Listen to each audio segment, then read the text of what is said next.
so good always seeing you. It's good to see new faces. Sarah, you are making our day today by joining us from the nutrition department. So it is always great seeing you and saying, how are you? How are you feeling? This is the last Kanto GSA. So Jewel, you seem excited presenting today. How is it feeling? Tired or happy, or how is it feeling? Oh, you know. You still don't know, Brooks? No. Okay, so Lexi is always guiding us to scan the barcode to check you guys in. So please do that, and hopefully the barcode is working. Is it working? No, it's always tricky. I just go to the website. The website's like a lot easier than the QR code. I just went to the website. Do you guys want us to keep this, or will you need slides or something, Brooks? No. What? They deny my face. Your presentation is live demonstration, correct? You didn't prepare slides. No, I have slides. Okay. Okay. That's needed. Okay, everybody get signed in. Working on it. So I wish you all the best with the finals, with the exams, with moving to the spring semester, and hopefully we will keep going. Today it's Sarah. For us, we used to meet informally.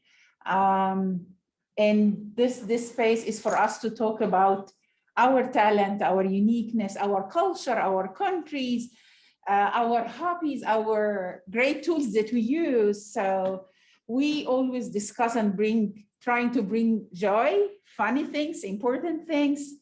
But definitely I encourage the three presenters today. I encourage you, Brooks, you, Gretel, and you, Joel, please, before presenting on your great topic, tell us who you are, how amazing you are, how unique you are. Because this is so important for us to know each other and to really celebrate each other. My pleasure to present a great PhD student from my own department, Public Health Education. Brooks is a second year PhD student in Public Health Education. He is, for me, an innovator. Always Brooks looks amazing. He has great ideas. He is always wonderful at sharing resources in our department. He is such an asset to have, and we will keep him always in public health education. We will not share him with you, but today we are sharing him with you because he has a great and very cool thing that he is using, and I'm so happy that you guys will see the amazing things that Brooks will present. Tell us about your wonderful self, Brooks, first before you go. Thank you. Oh, well, thank you so much for that very wonderful introduction. I don't think I could top that, or I don't even want to acknowledge that is true because I think you're stretching it maybe just a bit. But anyway, hope everybody's doing okay. The end of the semester is always wild. I feel like it's always a bottleneck that last month, and then bada bing, bada boom, we got Christmas break. So today I will be presenting on what I do to get around campus, what I do on my weekends, and how I met a lot of my friends when I first moved here from Kansas about 1.5 years ago. Welcome to Personal Electric Vehicles. Brief intro from me. My name is Brooks Youngmark. I got my MPH about 1.5 years ago from the University of Kansas Medical Center. I'm a public health ed student in the School of Health and Human Services in public health ed, same department as NAGLA. And my program interests are health and wellness programming, eval. My graduate assistantship is with the Institute to Promote Athlete Health and Wellness, where my primary project is working on the My Playbook Collegiate Athlete Health and Wellness Program. We are a module-based health and wellness program targeted at collegiate NCAA freshmen, where at this given moment, we have approximately 125 schools, NCAA D1 through D3 across the country enrolled in multiple thousands of modules. We're talking in the past 5-6 years, over 300 NCAA institutions have been enrolled, where over 100,000 modules have actually been dispersed. And so I'm humbled to be a part of such a a wide-reaching program here at UNCG. It rocks. Love the photo. Thanks. So we're going to talk a little bit of intro to PEV. What is PEV? It is a personal electric vehicle. They are powered by batteries, motors, and all manners of science that I don't have the time to get into for today. Why in the world would you want one of these? Well, you can see new places in an entirely new way. It's a hobby. It's transportation. I don't walk. I don't like walking. So I ride my unicycle. It is incredible. Another frequently asked question, is it dangerous? It sure might be. So to avoid something like that, I wear a helmet. I got elbow pads, chest pad, and knee pads, all impact tested and rated for professional motocross racing up and around 30 miles an hour plus. So the hardest thing about learning any of these hobbies is the pavement. So we want to soften that as much as possible. What did I do and where did I start and when did I learn all this? I started downhill longboarding when I was a freshman at KU. And I just started picking up bigger and bigger and bigger hills. There's stuff in there I could include about hands down sliding, like downhill, like longboarding. I learned that with a bunch of friends in a shop from Kansas City. And I just got to the point where I was going from class to class and I just got sweaty because I was pushing, and it was great exercise. Don't get me wrong. It was exercise and it was a lot of fun. But when campus PD would roll around, because KU had some specific rules about skating on campus, I figured, hey, I might as well just get from A to B as fast as possible without appearing like I ran a marathon when I got into class the next instant. So I picked up electric skating. From electric skating, I went to forums, I went to Facebook groups, I went to Reddit. Reddit is boundless fun.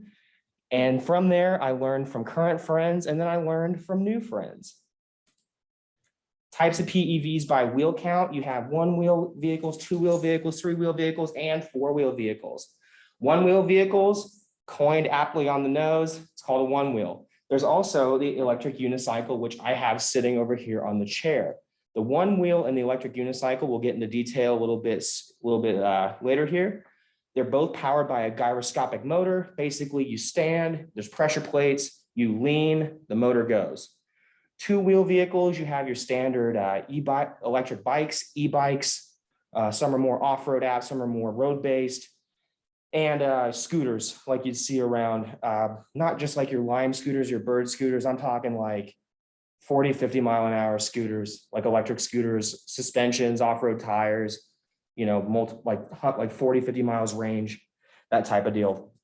Similar concept applies to electric tricycles, e-trikes. Those are a lot of fun, a little more hobbyist than practical in my opinion. And then for four-wheel vehicles, you have electric skateboards called e-skates or electric mountain boards or DIY, which is basically do it yourself. And those are powered from external motors, and you program your gears and your speeds through gear ratios, whether you're running it on belts, gears, or internal hubs. So start with the one wheel and the EUC. The picture on the left here is what we call the one wheel. The function is similar to the EUC, where you kind of stand forward on it, except the one wheel is more like a snowboard-esque feel. And then with that stance, you kind of lean more and it's more like a surfy, wavy type of feel. Whereas the EUC, like I have, you stand forward on it, like stand forward, facing forward. You still lean forward, back and forth with those gyroscope motors that we talked about. And the design has a much larger rim than the one wheel does, but that's for more of a little bit more apt for road transport and stability when it comes to being on the street. The trade-off is the one wheel is more apt for off-road than my EUC is, but both are still fairly competent. Next, we have longboards, electric skateboard, DIY. We are going to be skipping scooters and trikes today. One, I don't have as much information on it. Two, we just don't have all the time in the world. So longboard, electric scooters, and DIY. You can get a pre-built electric longboard, an e-skate, or you can do it yourself. And I did both. I believe that the pre-builts, you buy them out of a box, you pay your money, you open it up, you turn on the remote, bada bang, bada boom, you're hitting the street. It's great. However, you may have less control over what you want. You might want more power out of it. You might want a bigger battery. So you're a little bit bound to what you bought, and you have to be okay with that. So DIY essentially means you do it yourself. That means you buy a board, you buy the wheels, you buy the trucks, you buy the motors, you buy the speed controllers, you buy the battery underneath, and you do anything in the world you want in between to actually make it your own. This is a pre-built board that I have. Excuse me. It was a kit and basically just bolted it right on, and it's awesome. That's my cat, Colonel Popcorn. She loves helping. Colonel Popcorn, yeah, like COL, yeah. Yeah, I love her. And that was my DIY board, and I still have the deck because I hand painted that myself, except I just parted that whole thing and sold off like 75% of it at cost after a year because I just got tired. I got tired of tinkering with it. I had issues where I would go hang out with friends out of town, and if something would just bust out of my control, done. Go home. Terrible. Day ruined. Still had fun, but day ruined. Or another instance of one of my DIYs where I was able to put a battery on the bottom of the board, and I had a lot of fun at a parade with my skate friends back in Kansas City. It was the summer parade, and that was me where I bolted a lawn chair to the electric board, and that was a thrill. So love that. DIY, do it yourself, do whatever you want. That's the joy of it. This is a little bit more of a photo documentation of my DIY journey over the year or so. I finally got all of it sold off in, God, what was it? I think like the end of September. Actually, I just sold off parts to another friend a couple weeks ago. So like this whole thing DIY, like I bought the battery, that was from a builder out in Peru. These parts were CNC made, aluminum CNC made, precision made out of California. Bought the deck, that's like trips to Lowe's, Walmart, whatever for hardware. Painted that myself, turned my old apartment kitchen into a paint shop, had green paint dust going on there for months. I was big into I still am big into the Mandalorian, but when the Mandalorian was popping off like Christmas 2020 or so, that's when I got that all done and painted. So it aptly fit the times. As you can see, there's so many pieces just involved with the DIY world. There's belts, there's wheels, there's gears, there's chargers, there's the speed controllers, like all of that stuff, all that got sold off. Like those wheels, some guy bought them out of Australia, some guy out of Canada bought the battery.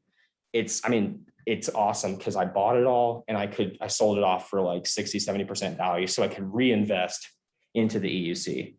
Kept the board though. It's just a whole totally different experience. And you can see here a little bit of that with the spec sheet. So the one wheels, they cost around $1,050 to $2,000 plus. It didn't really go over $2,500. You can buy accessories, aftermarket batteries from independent vendors and what have you. You can get between 8 to 30 miles on range. Now the 30-mile range, one wheel is coming out new in like 2 months or so. And top speed's totally limited at 21 miles an hour. You break that, it's going to give you what you call it pushback. It'll tell you to stop going. The motor will reach its peak. The batteries will stop putting out power to save itself from blowing up. You're going to nosedive. Just go, you're done. You fall. Hardest part about learning, pavement. That's what we learned. That's why we're at pads. EUC, so the cost about between $800 to $3,000. You can buy, you spend less on accessories because there's less accessories available. The range is what is stellar.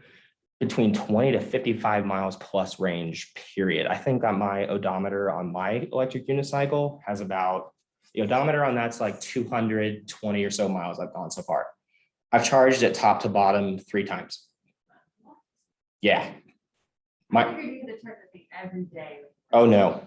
That's crazy. My e-skate though, like I would get like 20 miles of range on that DIY. So I'd have to charge that thing like every 2-3 days. Yeah. So, and the parts cost, it just changes. I mean, it's the experience you want, like you want that hands-on builder's experience, you do the DIY. You want to just go hit the road and a little bit of blissful ignorance about what's going on under your feet, you get a pre-built.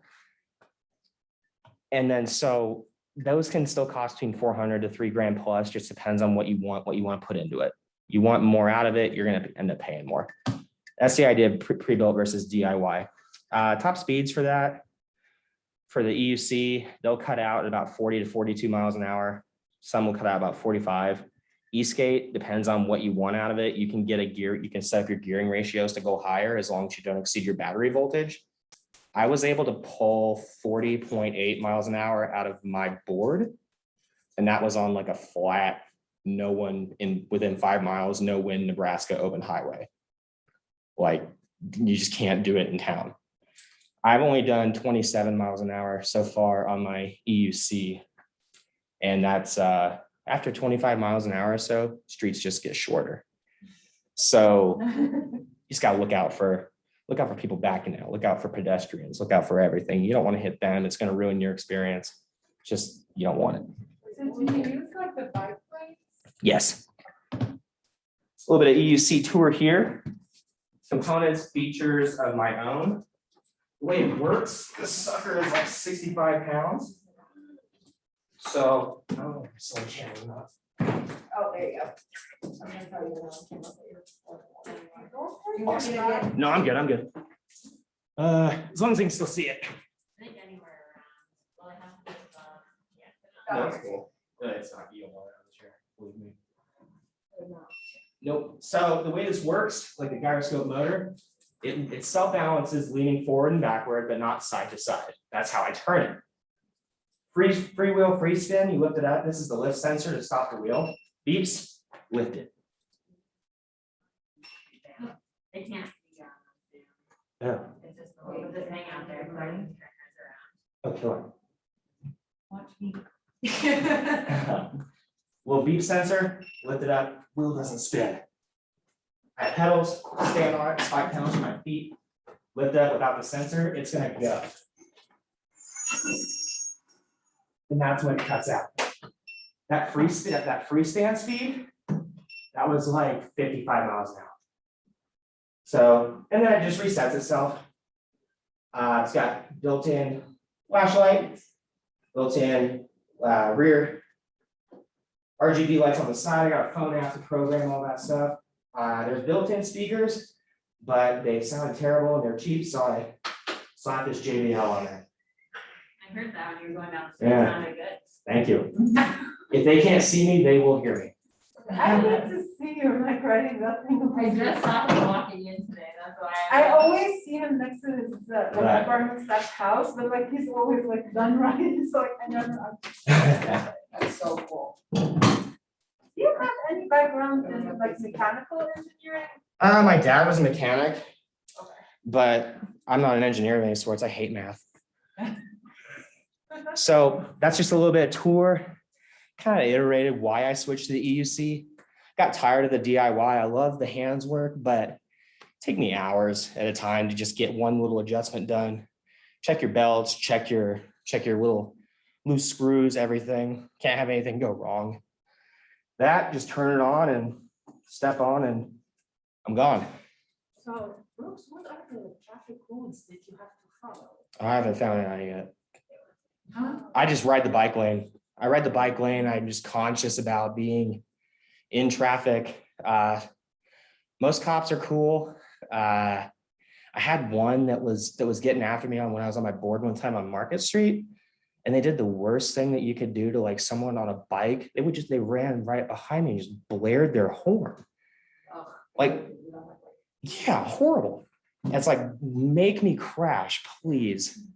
But then they didn't even stop to like tell me I was doing anything wrong. They just like get on the sidewalk, or they just yelled at me, flailing their hands, like, sidewalk. I'm like, sidewalk's broken, cracked, and rough, and it was impossible. So I just waited for him to nicely go on, and I left, and I went on with my day. But thank you all for going on that journey with me. All questions are welcome. I got a couple pics here. These are my groups I ride with and around the Durham, Raleigh area. This is the one wheelers out of Raleigh. That was last weekend. That was last Sunday, actually. There's like 30 to 50 people I have there. an observation, Brooks. All Yeah. of them or majority are gentlemen. Yes, we. Oh, there's some. No, there's a few girls in there too. Folding. No, there's a few girls in there too. Do you have like races between each other, like on the EUCs? The one wheelers do a lot more of that because like the vehicles really aren't comparable to like do that with each other. There's national one wheel racing leagues. And they're like, they have races around like leagues around like Bentonville, Arkansas. I know they have a big meet. There's a big meet around the Georgia. I think there's one in Georgia, but otherwise, there's like tons of vendors out there. Some are better than others. I don't mean to take up any more time because I know I'm probably running close. I also noticed the shirt that he decided to wear today. I thought that was a perfect addition. So thank you for that. For those of you online, he's wearing a speed shirt. For So. me, I can say, please be safe. For me, be safe, please, please. It looks like fun. All right, But I next will never up. do this kind of fun. Yeah, I love it. Appreciate it, Bruce. Thank you so much. Thank you. Where is Miss Grital? Well, how are you? Here she is, a beautiful lady of the ERM department. Hey, Hello, how are you? I'm doing well. I'm a little tired. It's been a long day. That's why I changed my plans. I decided to join virtually, but I'm glad to be here. We are so happy having you, Grital. It was my pleasure. I met with Grital for a Thanksgiving dinner. We were having dinner together with the other international students. And Cristal was at the same table with Grital. So it was my first time knowing that Grital is from Costa Rica. And I'm a big fan of other cultures. And I told her, please come talk with us about Costa Rica. And I was so happy that she accepted my invitation. And she is always kind to walk us through a great country, a great culture, and her great self. Definitely, I'm biased. I love the Educational Research Methodology Department. The ERM is a great department. And correct me, Grital, is it your first year of the PhD program in ERM? No, it's the last one actually. My goodness, you have to stay. Don't go, please. Next You are on semester the is my last one, my last semester. You are next in the semester. evaluation track, correct? That is correct. Yes. My goodness, we are the luckiest to have you present to us about your great country, the land of the pure Pura. life. Pura vida. Okay, pura vida. Yes. Okay, ¿cómo dice eso in inglés? Pure life.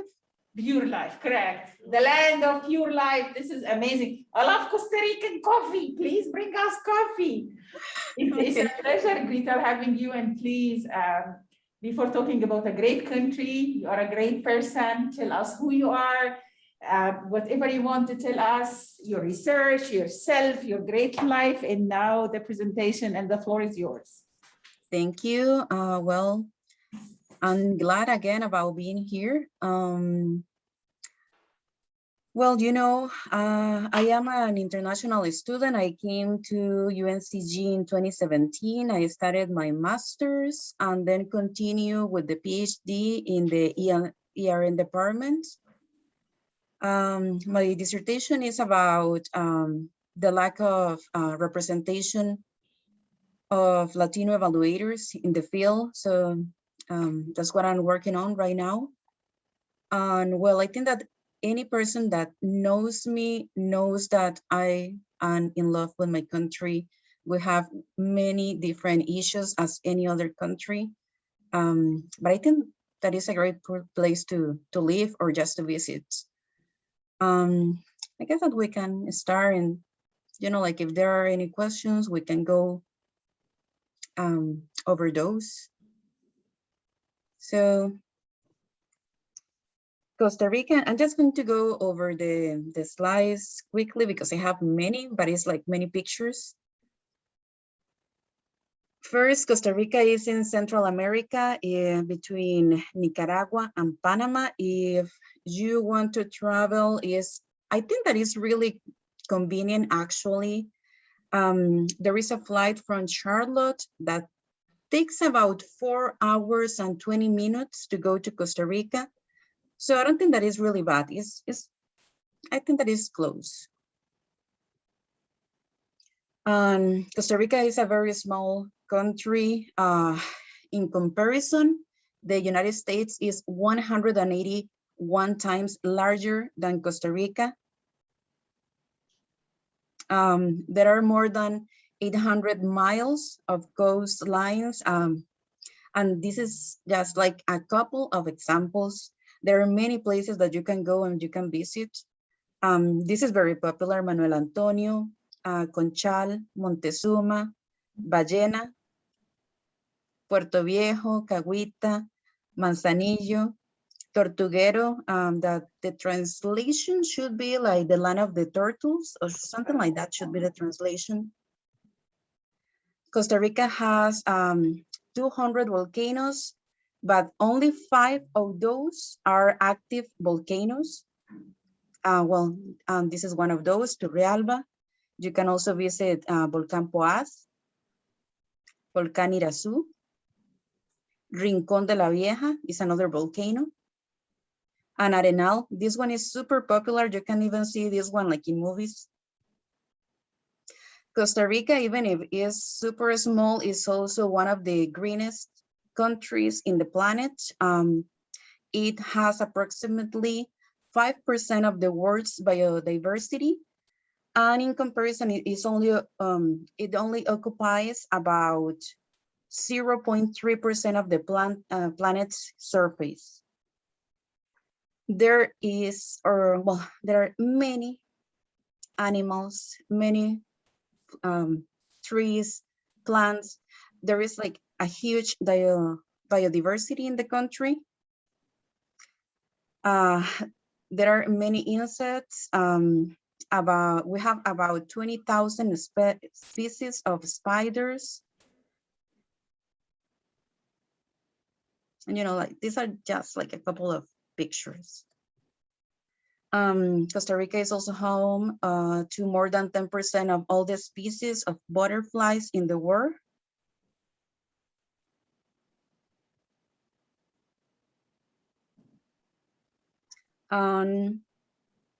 It has around, let me take a look,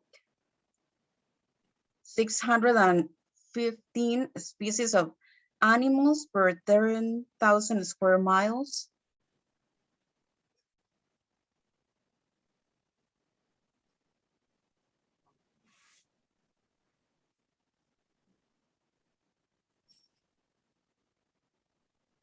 As I was saying, there are like a lot of flowers, plants, and trees.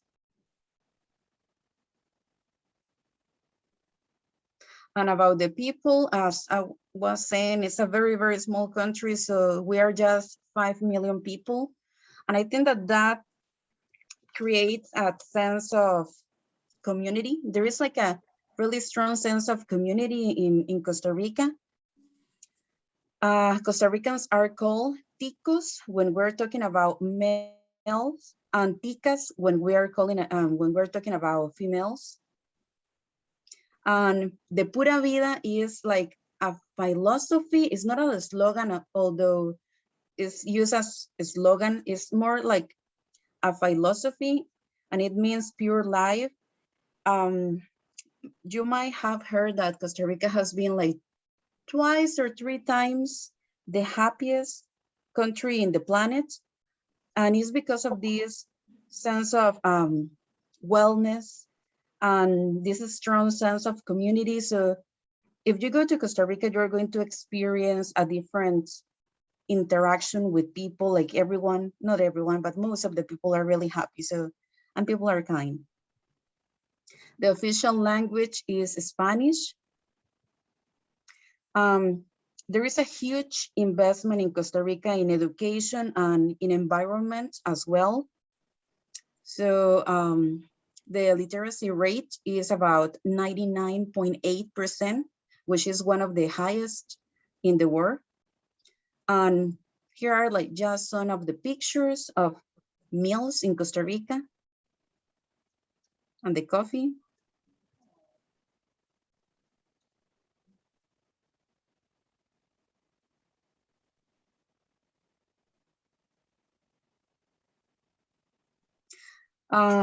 I think that something that is interesting about Costa Rica is like the we don't have like the 4 seasons in comparison to the United States. We only have 2. We have the dry season and the rainy season. So the high season in Costa Rica, like for tourism, is around December and January, because it's the beginning of the dry season. It's not hot, it's a really, really nice weather. So it's a nice time to go to Costa Rica. And if you want to go, like, where should I go? Like, these are some options of many. You can go to Rio Celeste, La Paz Waterfalls, Avellanas Beach, Hot Springs and Geysers, to the Sloth Sanctuary. You can go to the rainforest. There are many places that you can go and do adventure stuff. You can go also like dive and go and do surf. There is one city in Costa Rica, if you want to go and get like handicraft, I think that's the word. You can go to that place to get everything that is like locally made in Costa Rica. There are many museums as well. There is a popular like party in Costa Rica, which is Las Mascaradas. It's kind of like, I don't even know how to describe it. It is similar to, I don't know, it's like there is music, a lot of people in wearing masks, and people are just go to the streets and they have fun. I don't know, it's fun. You can see some places of Costa Rica in a few movies, like Jurassic Park, this one, After Earth, like, you know, like all these places. Well, some idioms, 20s, that means that something is cool, nice, awesome. That's what we use to, instead of you. Ahuevado, when someone is bored or sad. Chunche, that's stuff or thing. Jamar is to eat. Qué mala o qué buena nota. That's when someone is bad or someone is a good person. Qué salado, when someone is unlucky. Va jalando is to go away, to get out of here. Qué chiva, how cool. Mejenga is an informal friendly soccer game. I didn't put anything about this, but I think that is interesting also. Costa Rica was, well, is actually, it was the first country in the world that abolished the army. And that's why there is such a huge investment in education and environment. And that's the end of the presentation. I don't know if there is any question. Okay. How has Costa Rica fared since the pandemic? Did you hear that? I'll do it again. She asked, how has Costa Rica fared since the pandemic? How has Costa Rica what? How have they done through the pandemic? You know, like it has had challenges as any other country, but I feel that it's been doing well. It's one of the countries that has achieved to distribute vaccines like in a faster way and more efficiently way, like in Latin America. We have, I think that it's like about 60% of the population that have been already vaccinated. So I feel that is good, and everything is open right now. People can go anywhere to visit. Like the protocols are still being maintained. Like people have to wear the mask, and they have to just be careful. Thank you. I had a question. You had a picture of a sea turtle, which I am obsessed with sea turtles. Do you have a lot of sea turtle population? Should I come there to see sea turtles? Yes, for sure. And there is a season when the sea turtles, like they come to put the eggs. So like there are like, during that season, you can even go as a volunteer, like to help, you know, like to keep the people in order and, or just go and visit like. But yes, if you want to go and see sea turtles, that would be Tortuguero, the land of turtles. That's the place where you want to go. Awesome, thank you. Does anybody online have a question? You can feel free to post it in the chat or unmute yourself, or anybody in person. You have anything else? You have like 1 more minute. Can we do the group trip to Costa Rica? Yes, please. Christelle please. wants to do a group We trip want to money Costa go Rica. visit you, Gretel. Gretel, this is my question to you. Are you planning to go back to Costa Rica? And if you go back, what is like your dream job, or what will you do when you go back? With your Yes. degree from the US. Yes, I'm planning to go back to Costa Rica. I'm going to be working in the University of Costa Rica, which is the main public university in the country. And it's also one of the best universities in Central America. Actually, in Latin America, yes. So we will come visit you and stay in your place. Anytime, you can Crystal come will and bring visit Lebanese and we can food. make a tour and we all can go together to many places. We will bring the Lebanese food from, Crystal will cook Lebanese food, and then you take us to the beach, and Lexi will visit the turtles, La Pura Vida, and Brooks can definitely enjoy the beach using his unicycle. We are coming, we are chasing you, Gretel. This is amazing. And you are Let's do it. amazing. We are so happy having you. Yes, it's a comprehensive project. Thank Yeah. you so much for that presentation and teaching us about Costa Rica. It's definitely now on my list of places that I would like to travel. And next up? Next up is a very interesting stuff, because the topic, I told you, Jewel, that it is such a great topic. I come from a medical background. I studied medicine back in Egypt. So your topic is very exciting for me, very, very exciting. I'm so excited to know about the intercultural medical practice in the early American South.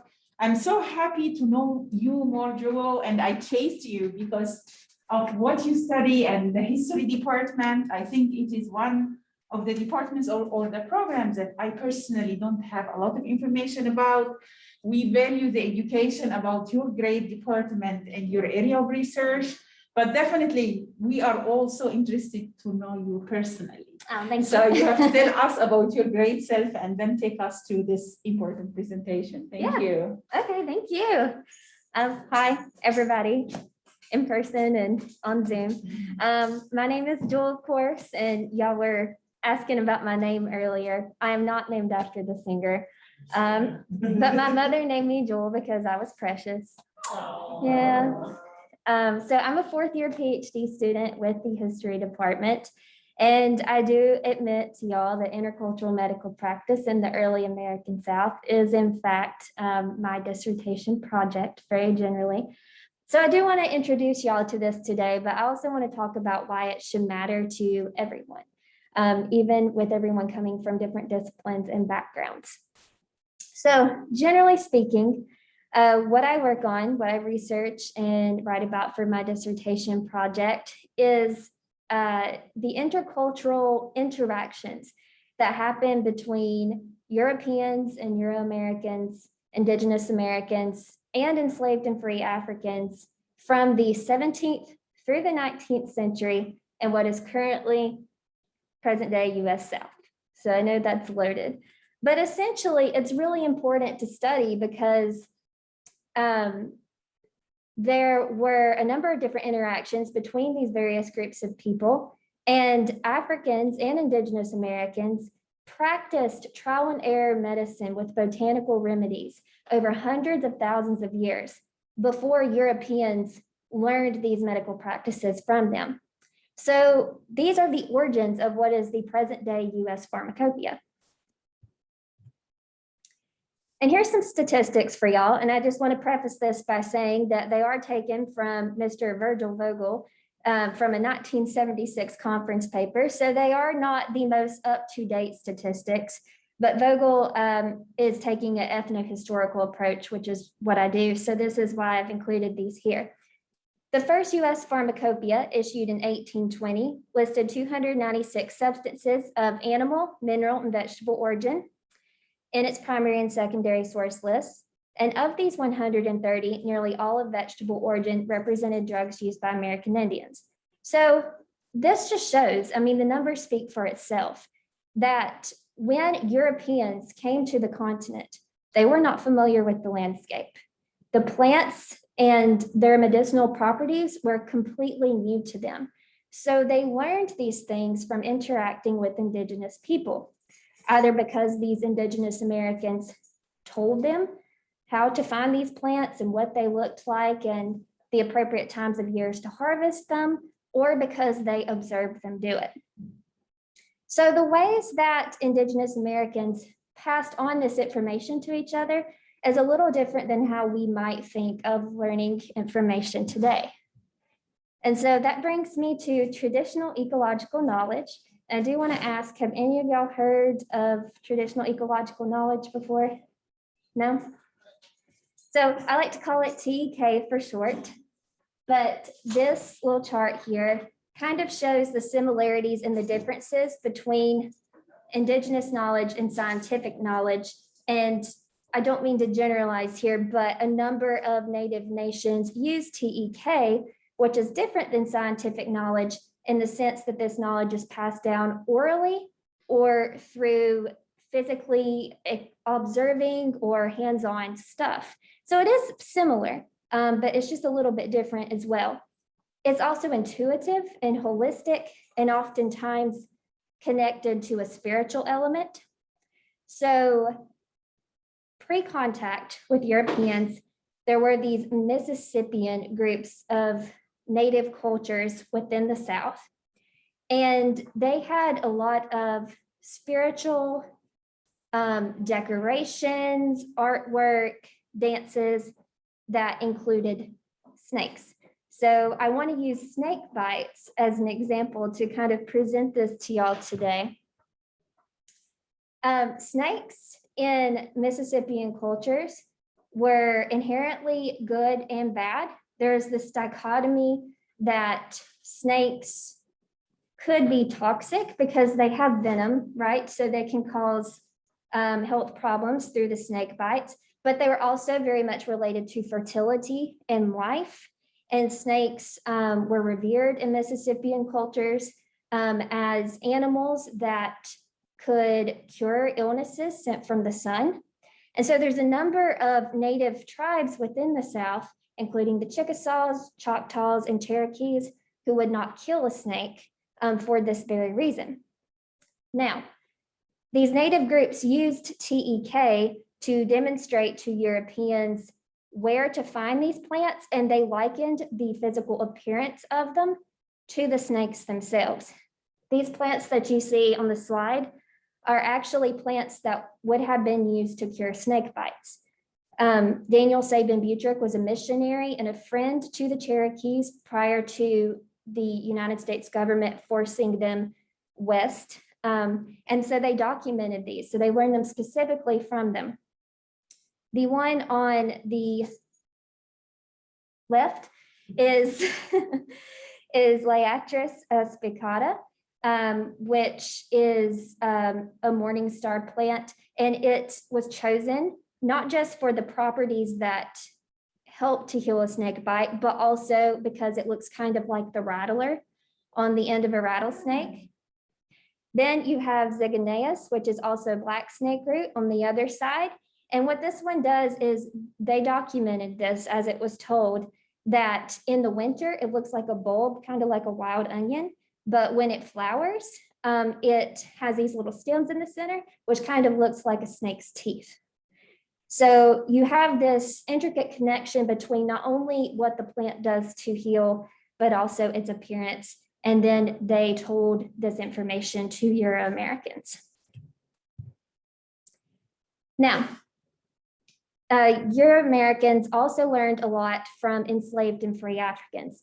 And it's important to realize that even though Africans were forcibly captured by Europeans and brought to the United States through the transatlantic slave trade, that they maintained their original ideas about medical practice. And sometimes they brought plants with them. Sometimes if they weren't able to do that, then they would look for similar plants or plants with similar properties.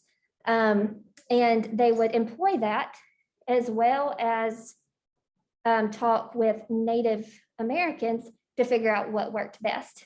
And that actually happened a lot for a lot of different reasons, because Native Southerners were also enslaved by white colonists. There was intermarriages that happened. A lot of runaways would flee and they would ally with Native Americans, including the Seminoles from Florida. And also some Native Americans also enslaved Africans too. So here on this slide, you see a very old newspaper from 1750. And there's actually two cures here, one for poison and one for rattlesnake bites by a man named Caesar.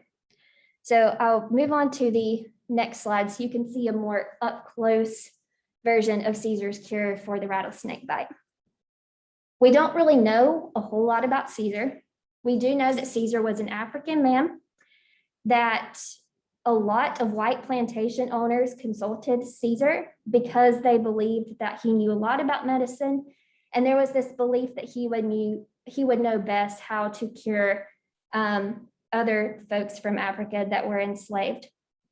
And Caesar comes up through trial and error and also speaking with Native Americans, this cure for rattlesnake bite that was widely publicized in newspapers all throughout the South. It's also been found in recipe books from white women that lived on plantations. They would document Caesar's rattlesnake bite cure. And Caesar has created this from horehound, also tobacco. Tobacco was also a native cure. And in fact, the Cherokees also told Daniel Sabin Butrick that you could cure rattlesnake bite as part of this whole process by putting tobacco juice on the snake bite and then rubbing it in a circle 4 times, the same way that a snake would coil. So here again, we see these elements of these intercultural interactions and sharing of knowledge. And then another person I do want to mention very quickly is Samson, who was another African man from South Carolina. Samson snake root is another cure for rattlesnake bites. I didn't know if anybody had heard of Samson snake root before. No. Samson snake root is actually heart snake root, but Samson was the first one to really say this works to cure rattlesnakes. And it was a very European kind of thing to do back then, where if somebody discovered a plant, they would name it after the person that they discovered it. So this heart snake root became Samson snake root.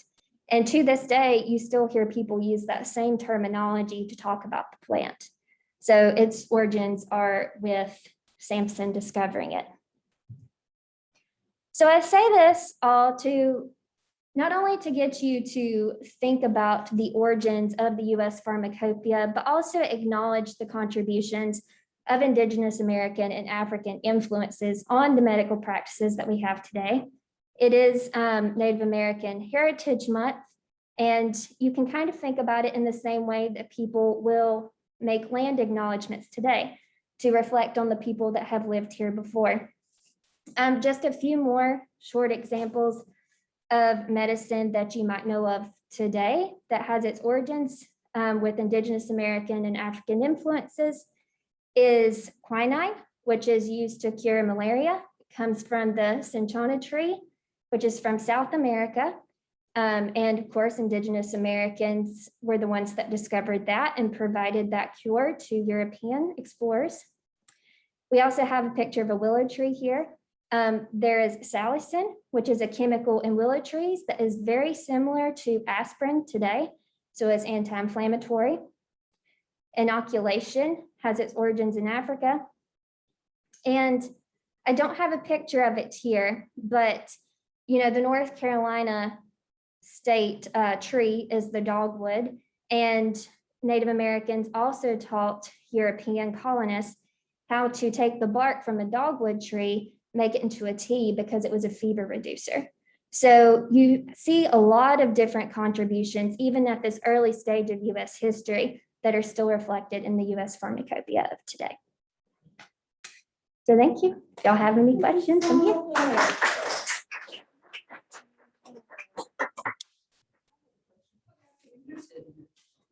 You repeat it. Yeah. So the question is, what got me interested in this? It's been a long process, and I will say this really started back when I was working on my bachelor's degree at Appalachian State University in Boone, North Carolina. I studied history with minors in women's studies and political science. And I became very interested in women healers' involvement in early American witchcraft trials. So that's something that I pursued at the master's level and wrote my thesis about. And I had elements, of Indigenous and African influence within that thesis, but I felt that there was more there. And so coming to UNCG, I kind of switched my regional approach because that was more focused on the northern colonies. And I started focusing on the South and pursuing this more because I felt like the voices needed to be heard. This is a great question, Sarah. Do you have a garden in your backyard that you also keep herbs and do things with? Well, I live in an apartment and I did have a plot in a community garden one time, but it's a very wooded area and the deer eat everything, so it didn't work very well. But that is my dream. If I ever live in a house one day, I want my own garden so that I can work on these things. So Joel, what are your goals, future goals after getting your degree and your research being done in this topic? What are you planning to do? I want to teach. I also have not ruled out working in museums or serving on museum boards though, because I'm very interested in not just talking to a scholarly audience, but also working with the public too. So ultimately, I want to be an educator in some sort of fashion. This is an amazing mission. This is an amazing mission. And thank you so much for accepting the invitation to be with us and talk with us about such a recognition, not only recognition of land, but recognition of the contribution to remedies, because I come from culture that is really based on remedies. Correct, Christelle? Yes. Yes. It's coming from the same view. Thank you so much. I appreciate it. This is the last come talk with GSA for the semester. We will miss seeing you. We love one more. Yes. I love the topics that you all guys brought. It is amazing. I think just listening to you, I feel the greatness of the graduate students that we really want to bring and highlight. And this is like one of our goals today for GSA is to highlight how amazing each one of you is and the contribution that you are not only doing in the US, Costa Rica, Senegal, Lebanon, North Dakota, maybe Egypt, if I go back to Egypt. I don't remember, Sarah, where you come from. Oh my goodness, please cook biryani for us. And you, and India, can you imagine? Can you imagine that the great graduate students in UCG will be worldwide, and you have great contributions, not only here, but worldwide. It is a privilege, really for us as GSA, working with you and inviting you to present and have your talent shared. We are so happy. We love the recordings. This is the greatness of graduate students. Mm-hmm. Yes. So for January will be our next Come Talk with GSA. There's already one person signed up, but there's still 2 available spots left. And then our February and then on will be added later once we actually know where the room will be, because this might change next semester. Just be prepared for that. We're going to try to stick with the 2nd Thursday and 4th Thursday of the month, but the location might change. And I just want to point out here, thanks Alexis for posting this. Alexis King is the ASG representative for the graduate student relations. Alexis, if you could ever make it in person, we would love to have you speak a little bit at one of our GSA meetings. That would be great for one of the assembly meetings. But with that, it is almost 5 o'clock. Thank you online people for attending and everybody that presented today. Don't forget, we're doing mental health resources today for in-person people. Sorry, online people, I have no way of getting that to you.